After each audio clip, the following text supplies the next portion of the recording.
My name is Andrej Kržan. I'm coming from the National Institute of Chemistry in Ljubljana, Slovenia. So supposedly less than 150 kilometers from here, as we heard.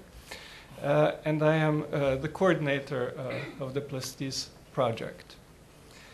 I would first like to thank the speakers before me for your warm welcome and best wishes and all the information that you give. And it is also actually my very sincere pleasure to welcome everybody here at the PLASTiCE launch conference entitled Europe for Sustainable Plastics, in the name of the project partnership. PLASTiCE is the, as you can see over here, is the acronym of our title, which is much longer. It's Innovative Value Chain Development for Sustainable Plastics in Central Europe. It joins 13 partners from 4 Central European countries. But looking at the title, I would like to actually point out three issues. And the first, in my opinion, is sustainable plastics. Now, we probably all realize that plastics are some sort of a victim of their own success. Their ever-increasing use has exposed to us that there are problems with plastics starting from the beginning and going to the end. In the beginning, of course, we use non-renewable resources, and we know this is not a practice that we could just extend indefinitely and increase amounts. Of course, we also have a problem at the end of the life of plastics, where they burden the environment with their effectively unnatural character. When we start looking very closely, we find plastics in all sorts of places where we don't expect them, where we don't want them, and also where they can cause damage that might be difficult to repair later on. For example, we can find plastics all over our seas and oceans, and I don't think they belong there. So, as a consequence, we, I think, all realize that we need new solutions that will guarantee our comfort, because plastics contribute to our comfort, to our lifestyles, and also take into account the limitations that we are reaching. And of the sustainable solutions, I understand this is a very vague statement, sustainable. We really are focusing in our project on biodegradable plastics, which we consider to be one of the most promising solutions that can in fact merge plastics with nature. Something like our motto is saying, plastics aligned with nature. That's what we're aiming for. The second point I would like to stress in our title is Central Europe. This is in fact a region, we saw it on the map a few minutes ago, that has very bravely withstood, I would say, many tests of time, and at the moment is still, in my opinion, coping with the last transformation. But in terms of plastics, I would say Central Europe is very rich on processing and relatively poor on production. But with biodegradable plastics, we see that both we have a low use and we have very little production.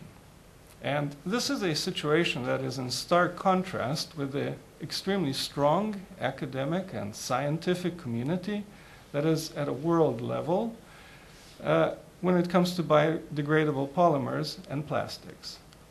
So one of the goals of our project is actually to contribute to overcoming this imbalance so that we can better employ knowledge as the main resource of the region and benefit both our economies and the environment.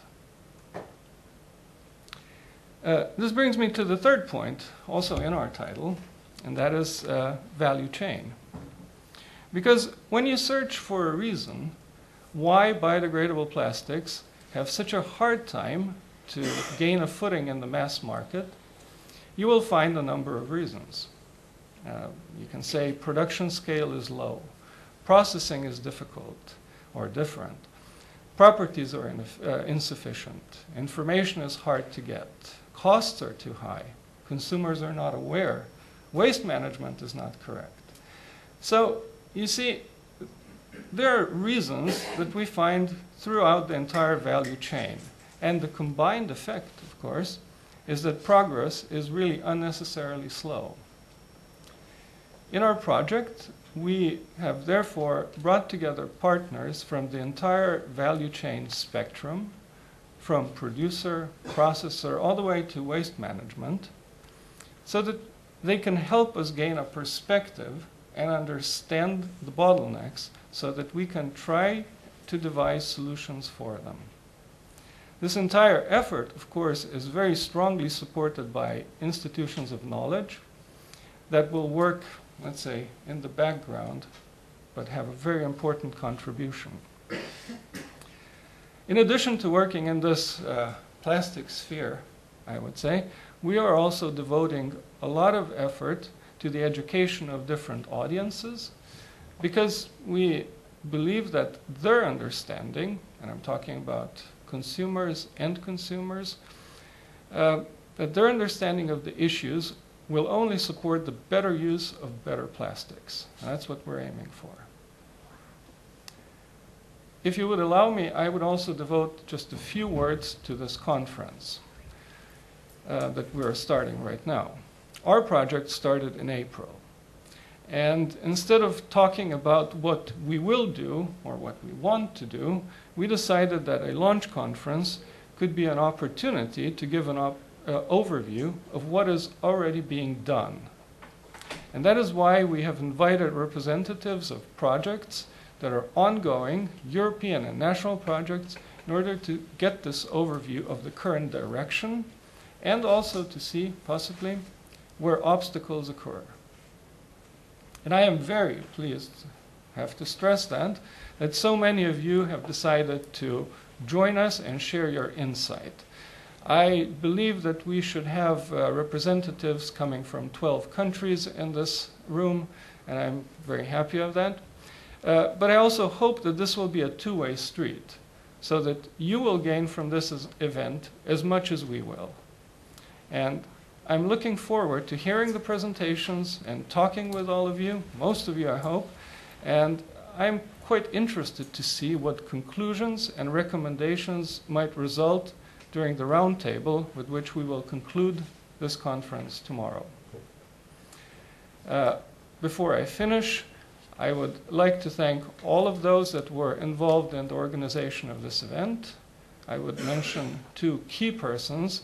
One is Dr. Daniela Sani from Aster, or person in Bologna, without whom we wouldn't be able to do it. And the PLASTiCE project manager, Ms. Natasha Jovancic, also a very key person in organizing it. But I would now stop taking valuable time and let us hear what you have to say. Thank you.